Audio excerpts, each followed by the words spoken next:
The wind crawled across the basalt plains like a living thing, hot, metallic, and carrying the faint scent of burnt cedar. Ardyn felt it cling to his skin as he approached the shattered archway of Vaelharrow, the last ruin before the world's edge. The sky above churned in bruised purples, as if the heavens themselves were holding their breath. He paused at the threshold. The stones hummed, not loudly, just enough to vibrate in the bones, like a warning whispered through blood. He stepped inside. The air thickened immediately. Dust motes drifted in slow spirals, catching the dim red glow leaking from cracks in the earth.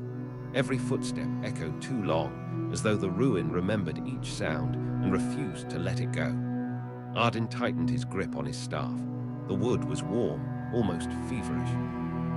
He had been told the Ember Crown lay somewhere within these ruins, a relic of the first forge, a relic that could save his sister, or doom everything else. He moved deeper. The silence pressed in, heavy and deliberate. He could smell old smoke, ancient, stale, yet somehow still smoldering. The walls bore carvings of giants bending metal with bare hands, their faces twisted in triumph or agony.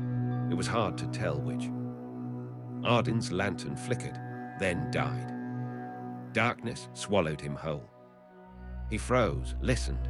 The ruin breathed, slow, deep, patient. Something shifted in the distance, stone scraping stone. A low thrum pulsed beneath his boots. He lit the lantern again with a whispered incantation. The flame sputtered, then steadied, revealing a long corridor ahead. At its end, a faint orange glow pulsed like a heartbeat. He followed it. The corridor opened into a vast chamber. A forge dominated the center, cold now, but still radiating a ghostly warmth. Above it, suspended by chains thicker than Ardyn's arm, hung the Ember Crown, a circlet of blackened iron, its center holding a single ember that pulsed with slow, deliberate life. Ardyn exhaled, relief or fear. He stepped forward, the ember flared.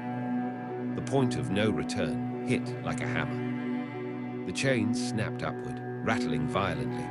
The ember blazed white-hot. The ground trembled.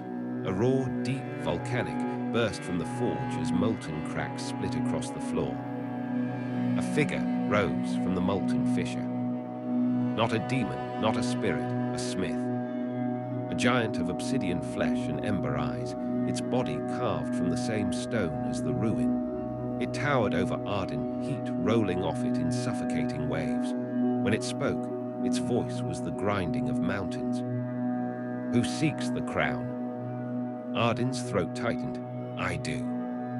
Why? For her. He didn't need to explain. The giant saw the truth in him, his desperation, his fear, his love. The giant stepped forward, the heat intensified, the air shimmered. Ardyn's skin prickled, then burned. The forge erupted, lava surged, the chamber shook violently. Ardyn staggered. The giant raised a hammer of molten stone. The crown pulsed faster. The ember screamed. Ardyn lifted his staff. The runes along its length ignited, blue against the inferno. He thrust it forward, releasing a burst of cold flame. Frost clashed with fire. Steam exploded outward. The giant roared. It swung. Ardyn ducked. The hammer smashed the floor, sending shards of molten rock flying. One grazed his shoulder. Pain flared bright and immediate. He rolled, gasping, and scrambled toward the forge. The crown throbbed like a living heart. The giant lunged. Ardyn leapt onto the forge platform. Heat scorched his boots. The crown hung inches above him, chains rattling violently. He reached up.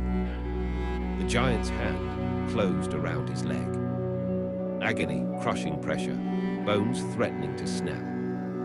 Ardyn screamed and slammed the staff downward. Frost exploded across the giant's arm. It loosened just enough. Ardyn grabbed the crown. The ember fled, blinding white. A shockwave blasted outward. The giant shattered into a storm of obsidian shards. The forge cracked open. The chamber collapsed in on itself.